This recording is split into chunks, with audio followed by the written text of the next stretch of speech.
Okay, good evening, everyone. Another Tuesday evening. Good to see everyone this evening. So, just waiting for my first individual to just let me know that they're on live on either Facebook or on Twitter. No, Twitter, you can't do anything with that. Or Facebook, Facebook or LinkedIn or YouTube, and then we're good to go. Learning how to overcome fluid. That's what we're looking at this evening. So, welcome to those watching live and those who will be watching on catch up, so to speak. Yeah, good to see you, and thank you very much indeed for taking the time to just observe. So maybe some of you may be observing. It might be good though, whether you're observing or not, just to take some pen and paper. I'll help you to see what fluid is. We'll go through it this evening. Some of the strategies that we can use for this whole thing around betrayal. Interesting comments from people who've direct messaged me. It's something that I think one of the quotes I put on Twitter. Good evening, Jenny. Really good to see you this evening. And anyone else? Oh, yeah, Lindsay. Yeah, good evening to you as well. Really good to see you this evening. Thank you. Yeah, so listen, we're good to go. People have turned up, so I'm good to go. So we're going to be looking at fluid this evening. I'm kind of building up to it. So I'll let us know what fluid means in a moment. But some of you would have, good evening, Sonia. Some of you would have seen the newsletter. I've just started to write a newsletter. I'm going to do that until the end of this year. Good evening, Dawn. What I'll do, it'll come out maybe Thursday, Friday at the latest. Just some thoughts around the topic I'm looking at. Because sometimes people like to read things. So it's therefore, well, I guess it's a permanent record. I realize I've got a digital resume, as I call it, or digital CV. And it's for those who are just starting, my digital CV is 3 years long. So there's been a consistent broadcast over the last few years. So good evening, Carol. Well, I'm blessed. Maybe you've been watching before, you've not made any comment, but thank you very much this evening. So we're looking at betrayal, its effects on the brain and the body. My name is Delroy Hall, trained psychotherapist for over 30 years and teacher and lecturer. So this, as I said, this has really generated some conversation. And we're looking at overcoming fluid. And good evening, birthday girl, Jerry. Anyway, yes, we'll say no more about that. So one of the things, of course, as I begin, there's been a Western thought for many, many years that the body is one thing, the mind is something, the emotions is something else. But I think that's beginning to change. In other parts of the world, we've known all along the material, the immaterial, the physical and the spiritual, they're integrated. There's no separation. Thank you. Right. So there's no separation. I think we're beginning to understand that. So somebody's betrayed, and now with neuroscience, we're understanding, and psychology, it's not just the act, but there's something internal that happens with the individual, and there's a kind of physical representation. So betrayal trauma, that's what we're looking at this evening, happens when the people or institution which a person has depended on for significant for their survival has violated their trust or well-being. So behavioral trauma is something that's recognized that when you've put your trust in a person or an organization and they've violated that trust, there is a response to that. And I'll give an example. Childhood physical neglect, emotional or sexual abuse acted out by the caregiver. And I must say, right from the very beginning, we're looking at betrayal trauma. And I'm hoping to do this as sensitive as possible. But if anybody's triggered by anything this evening, either seek your local professional or contact me, and then I'm able to put you in contact with somebody else who'll be able to at least kind of just help you through. I don't want anybody to be watching this and then they're triggered, and then once we've finished, that's it. It's kind of business as usual. Now, somebody said something during the week, and it was really important. They said that betrayal trauma is similar to other forms of trauma. It is and it isn't. So trauma can be, for example, a road accident. You get into an accident and you're traumatized by the accident, by being harmed and all the rest of it. Betrayal is something different. If I can say this, betrayal is the fracturing of the relationship and the fracturing of your foundation of self. So it is something a bit more than just PTSD. It is that, but there's an added dimension of being betrayed and the violation of the trust you've had in the person or an institution or whatever it might be. So please, for those of you who may be here for the first time, if you want to add a comment, ask a question, please do. In fact, I get such a buzz from the questions that really makes me think, keeps me on my toes, and gets me money's worth as well. Well, you get your money's worth, even though you're not paying for it. Anyway, so there's a definition I like to use by Gabor Mate. Some of you would have heard me talk about him before. And his definition of trauma, I love it. He says this: trauma is not what happens to you, it's what happens inside of you as a result of what happened to you.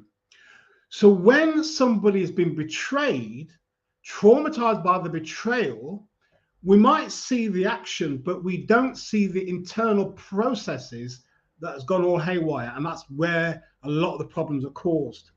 So what happens to betrayal and the brain? And I'm coming to F.L.U.I.D in a bit. So betrayal trauma affects the mind. It affects the brain, and it's a natural ability to deal with stress. So already there's a disruption, and the brain that could handle things ordinarily is kind of beginning to work out of sort. It's beginning to dysfunction. So the regions most affected, and I want to get this right, is the limbic and the hippocampal regions. The limbic system is a part of the brain that's involved in behavior and emotional responses. So the limbic system, it kind of looks at the fight and flight response, and it triggers then a physical response in terms of our emotions. So the limbic system is really important. So that's the limbic system in the brain. And you've got the hippocampal system, or the region, complex brain structure, embedded just behind the ear. The major role is learning and memory. So the limbic system gets us ready for fight, flight, or freeze, and the hippocampus gets us ready for learning and memory. Following a betrayal, the limbic system enters survival mode. Remember, fight, flight, or freeze. And it also, what it does, it signals danger. And the hippocampus is the memory system, and what it does, something has happened, and then the brain begins to scan of memories. Is this something I've experienced before? If it is, it's something that you can lodge. But because betrayal trauma disrupts so much, things then go all out of sync because the brain cannot find anything to latch onto. Oh, this is a past memory.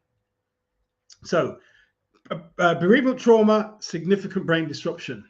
Though invisible, the limbic system and the hippocampus, they work together to let you know what's safe in the relationship and what you can trust to be accurate. So it's working ordinarily. We're in a relationship, we're doing things with people, and the brain is working in a way, lightning speed. You can trust this, I can trust that person, I know what I'm doing, where I am is safe. That's happening all the time. But once there's a betrayal, it's as though, it's interesting, it's as though those two things go into kind of chaos. But what it is, it's there to protect us. And I want to say a little bit more about that in a minute. So there's major disruption to the brain, the mind, and so forth. So what happens then, when this happens, then we begin to question things that we thought we knew, things that we thought were familiar, the relationship, the work environment, the institution, which I thought was familiar, has now shifted. And what do I trust? There's lots of insecurity, lots of uncertainty, and so forth. So then what happens? You become unsafe, uncertain, and there's a word that's used a lot, is dislocation. You just don't know where you are. The person who, I'll say a bit more about in a minute, but there's this betrayal that's happened, and the brain now is beginning to work in a way that it's not used to, but it's there for our protection. So these are some of the responses. I'm going to come to F.L.U.I.D in a minute. So we all respond to things in a different way. We respond to trauma differently. So there's something what they call hyperarousal in betrayal trauma. It resembles a heightened fight response. It includes intense anger, fear, and panic. Now, F.L.U.I.D, it was an idea from it's not my invention. A Chinese clinical psychologist during lockdown used this idea of F.L.U.I.D, F.L.U.I.D. And it stands for this, and it happens with betrayal trauma. F is for fear, L is for loss or lostness, U is for uncertainty, I is for insecurity, and D is for doubt. So when we've experienced behavioral trauma, that's what happens to us. Happens in the brain. So there's a brain response, and then there's a physical response, and there's a relational response. So fear, fluid is fear, lostness, uncertainty, insecurity, and doubt.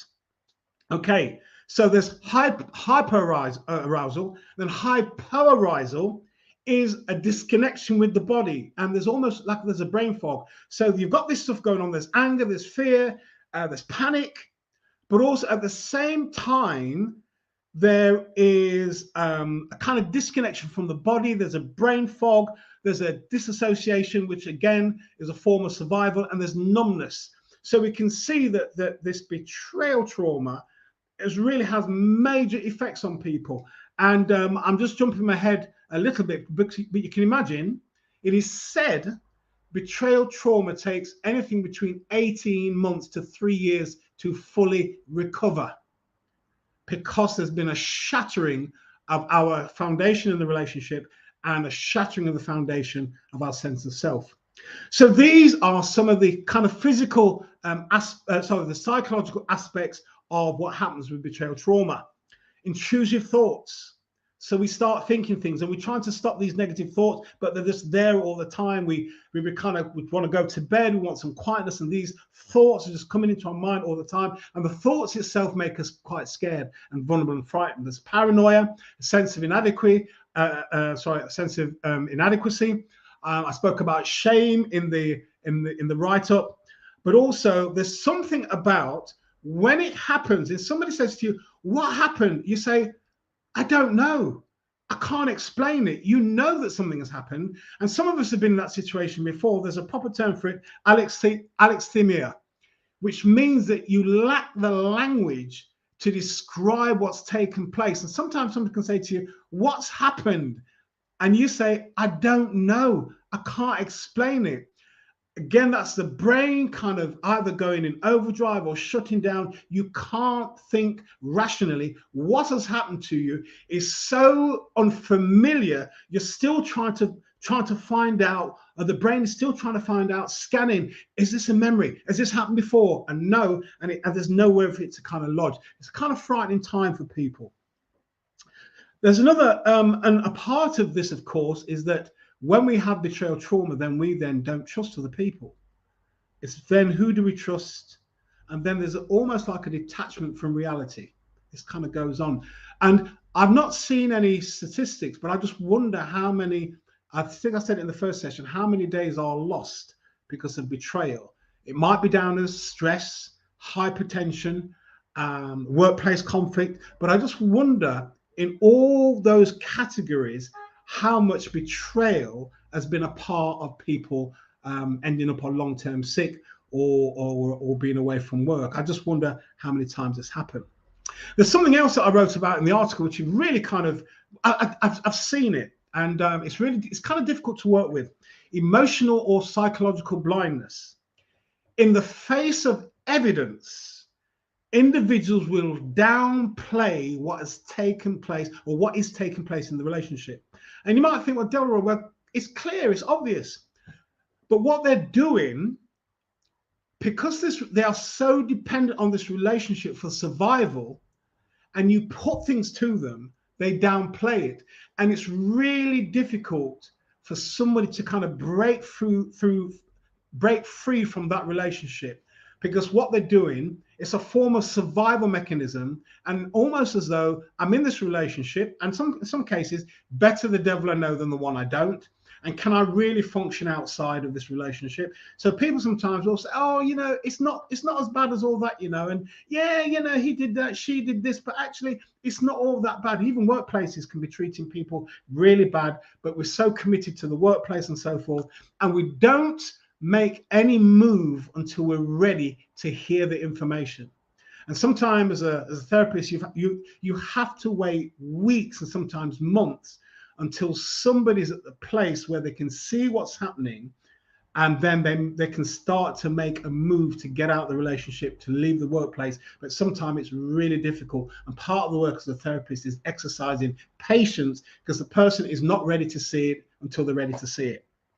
So this whole thing about emotional or psychological blindness, denial, downplay of events, leads to dangerous stuff, leads to a loss of identity, isolation, people not knowing who they are. If they had any dreams for their lives, the dreams are shattered.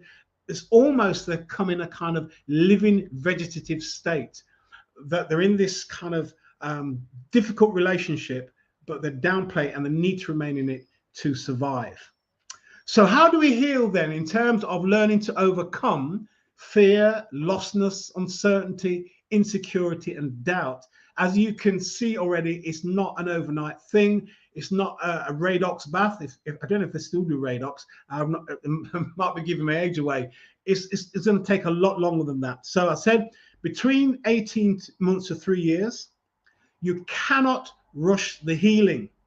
Remember, the bedrock of the relationship has been shattered. This is the thing. It's not your enemy that's done it, but it's your friend. So friends and family, quite often, they're the culprits of a betrayal. Somebody contacted me to say that the article that I wrote helped them to understand that it's okay to be not okay. When you have been betrayed, it is a serious violation of who you are as a human being. It shatters everything. And in fact, almost to the place whereby if you try to talk to people when things have happened, it's as though you're trying to communicate to them, but they're in a different world because they just can't work out what's happened. The experience is so new. There's nothing that they've got in their memory to latch onto. So hence they're all over the place, paranoia, intrusive thoughts. They can't function, they can't relate, they can't talk. It's a really disempowering experience. Someone who you loved, you trusted, you depended on has kind of done the dirty on you. In terms of overcoming fluid, so remember, with all this stuff that's happening, there's fear, lostness, uncertainty, insecurity, and doubt. All this has happened within the brain, and it's caused. So there's an external experience. There's an internal process. Now you can imagine where the brain is functioning the way it is. Then there's other implications on other parts of the body. So these are some of the physical symptoms of, before I get back to the healing, some of the physical symptoms of betrayal trauma. Believe it or not, women in particular can start to have negative body image. They start to think very negatively about the body. Some people start binge eating. Some people lose their appetite. For some people, for lots of people, there's an increase in blood pressure. And you can imagine then the immune system goes low. The systems that are in our bodies, I think there's 11 various organs and systems in our body, they start to affect. The skin is the largest organ.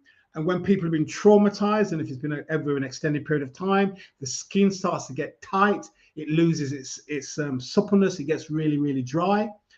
There's for some people who've been traumatized through betrayal, there can be vomiting, hair loss. Somebody I was working with quite some time ago started to experience hair loss, unable to be in the present. They just can't relax and focus in the present. These are some of the things of behavioral trauma. And sometimes some people are really tactile. Once they experience this trauma, they don't want anybody to touch them, or any form of intimate closeness or intimate touching. They just can't deal with it. There's this heightened sense, hypervigilance. They're aware of everything, frightened of everything. What happens to individuals. So this behavioral trauma, it's not just somebody dissing another person from a friend. It has major implications on us as human beings. I think one of the quotes I said that one of the things that unites all of us as human beings is that every single one of us at least will go through betrayal once in our lives. And I was talking to somebody today, and I was saying to him how well things were going. And he said, well, all of us, Delroy said, all of us at some time in our life will go through betrayal. Yes, you will. And it's the very thing that unites us in terms of whether we're black, white, male, female, all of us will go through that. and experience this. So question from Jenny. Let's see what's happening here with the question. Right, let's see if I can get up on the screen. Oh, I've frozen for a moment. Okay, here we go. Is it possible that if someone is betrayed because they were deliberately blindsided, it takes even longer to recover because there's no way to comprehend that somebody who they trusted could do that and they didn't and still can't see all the... Yeah, absolutely. Yeah, absolutely. Because if you can imagine, thank you for that question, it's the shock of it. It's the shock of it. And you might be, and the issue, of course, is I remembered again somebody contacted me during the week, and so it's in the public domain, so I'm not going to mention their names, but they made a comment, and it's just gone out of my head. It's gone out of my head. Let me just get the question again. Yeah, yes, you are blindsided because you might be able to describe what happened, but one of the problems is I said to this individual, I said, look, focus on what's happened, but don't try to understand why they did it. That's flogging a dead horse. Use your energy to get better, but don't try to understand why people have done what they've done. So is it possible that if someone is betrayed because they were deliberately blindsided, it takes even longer to recover? Absolutely it does. Because in a sense, sometimes you can see something, but when it happens, it still catches you. But when... Well, yeah, let me put it this way. When it's a barefaced lie, and worse still, when there's people in the office, let's use the work situation, or in the family, knows it is a barefaced lie and they support the liar, the betrayer, that's what really gets you. And remember, the hippocampus is scanning, so the hippocampus, the function is for memories. So the hippocampus, when we traumatize like this, is looking for something, is looking for a hook that it can hang this new experience on.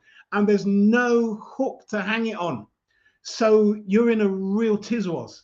Those of you that are my age, you remember tizwas from kind of back in the day. You're in a real mess. And you're right, Jen, it takes longer to recover because people are in this state of disbelief. Can't believe that's happened. I think somebody else has said something here. That's a level chair that, yeah, I suspect there are some people that can never come back from betrayal. Always anxious, always expecting the worst of individuals. Again, certainly when I've worked with individuals, you've got, yeah, let me give you an example. Yeah, thank you for that question, Dawn. I've worked with adults who every good thing that happens, they expect something bad to happen.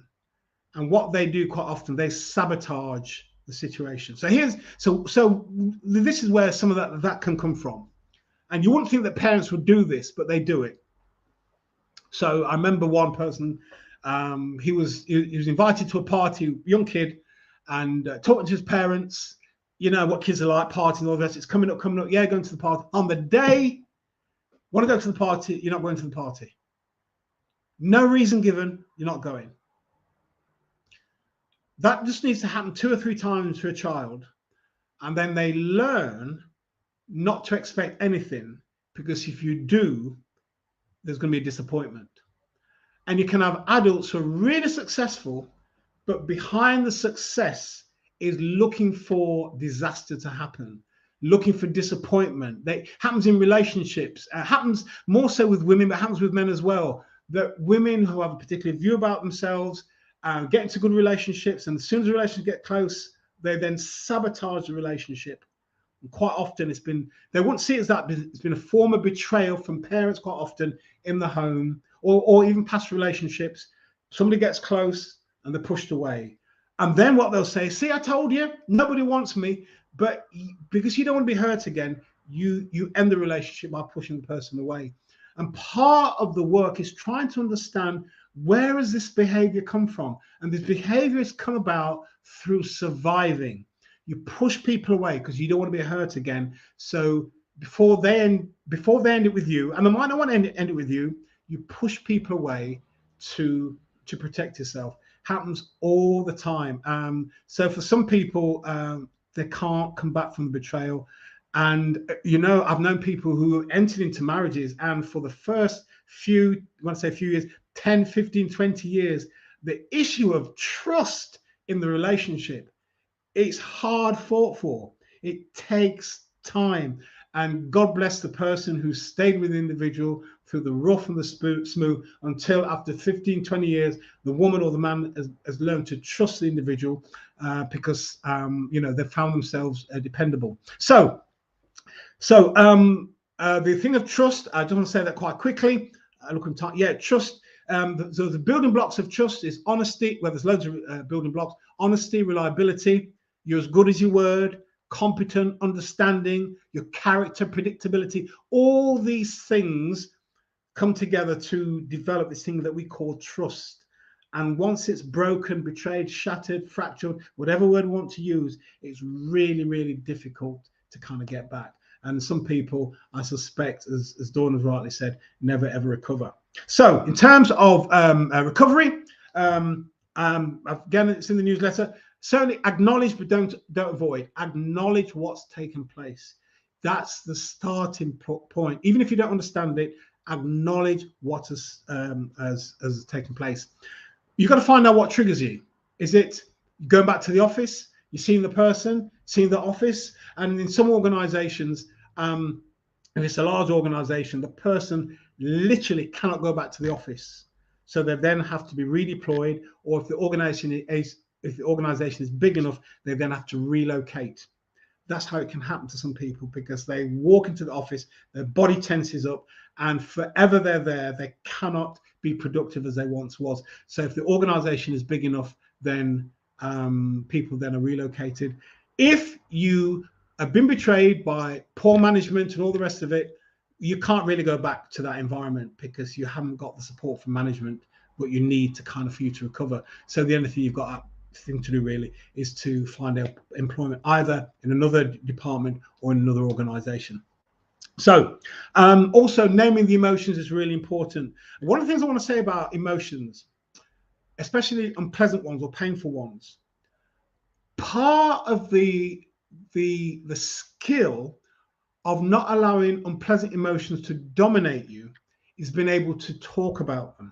What happens is, if we don't talk about unpleasant emotions, we remain the prisoner to the emotion.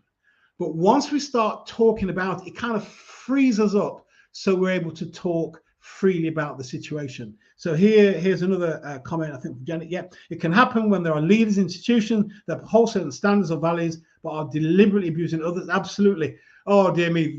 These may be places you can't avoid: education, faith-based, emergency service.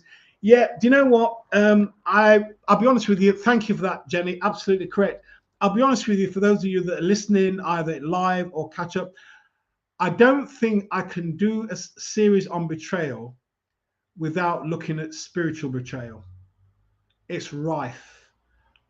So I suspect I will be doing a topic on spiritual betrayal, because when people have invested their lives in a church or religious organization and then it's dashed, sometimes, going back to Dawn's point, they're the type of betrayal some people can't recover. Some people, well, in fact, some people, apart from being unwell, from folks never go back to the church again. Their belief, their faith structure is destroyed. It's really colossal. The damage is colossal. So thank you for that. Kind of confirm what I'm going to be doing. So naming the emotions is really important. And if you don't name the emotions and you store them inside yourself, leads to illness and a whole range of other things as well. Take care of your body. That's really important. But also, I'll say to you, seek a therapist. Really important when you've had a really bad situation. Now, here's something that some people might find controversial, but it's happened. So just thinking about child Q last year, who was betrayed by the school staff, yes, who should have been protecting her, and then having to go back into the school building where she'd been strip searched by the police. That would have been extremely triggering. Absolutely. And quite often, knowing the schools, knowing many schools, quite often there's very little pastoral support, very little counselling, and she would be expected just to kind of carry on as if nothing has happened. And don't be surprised. I remember talking to a team leader for CAMS, Children and Adult Mental Health Services. He was a team leader in London somewhere, and he said this: I think 70 or 75% of children who need mental health intervention when they're young don't get it. So here's this 15-year-old girl who has this thing by the police, goes back to school. If she doesn't get the support now, you fast forward the video, and in 10 years' time, you see this young woman, there'll be some issues that she's struggling with. And it all goes down to, yes, the incident that happened, but also the school or appropriate services never came to her need to give her the support that she needed, to acknowledge what's taken place, to deal with the emotion, to help her to process it and be able to function as a young woman entering into adulthood and so forth. Yeah, brilliant. Listen, thank you very much. 30 minutes of your time. Really appreciate it. For those who are listening, you know, kind of on catch up or later week or later or months or whatever it might be. Thank you very much indeed. Please feel to DM me either on LinkedIn or Messenger, or even email me privately. Oh, let's just put this banner up again just before I disappear. Where is it? Yeah, there we go. Yeah, so please email me. If I do use anything, I don't mention any names, but I think sometimes the stories are really worth mentioning. So thank you all very much for your comments this evening and for your thoughts and reflections. Yeah, if you've been triggered, please get in contact with me, and I can certainly make the referral. I'll be taking a little time out. Still be doing these on Tuesdays, a bit shorter during the holiday period, because I'm sure you want to be sunning yourself, because the sun's meant to be coming, believe it or not. The sun is on its way, so I've been told. Anyway, enjoy the rest of your evening and the rest of your week, and thank you very much indeed for your participation and contribution. Who's this? Right, yeah, okay, yeah, thanks, Lindsay. Thank you very much indeed. Hope you got some notes, and in fact, you can always catch up again anyway and watch it later on. All right, speak to you soon. Take care. All the best. Take care now. Bye-bye. Thanks, Jerry. Cheers.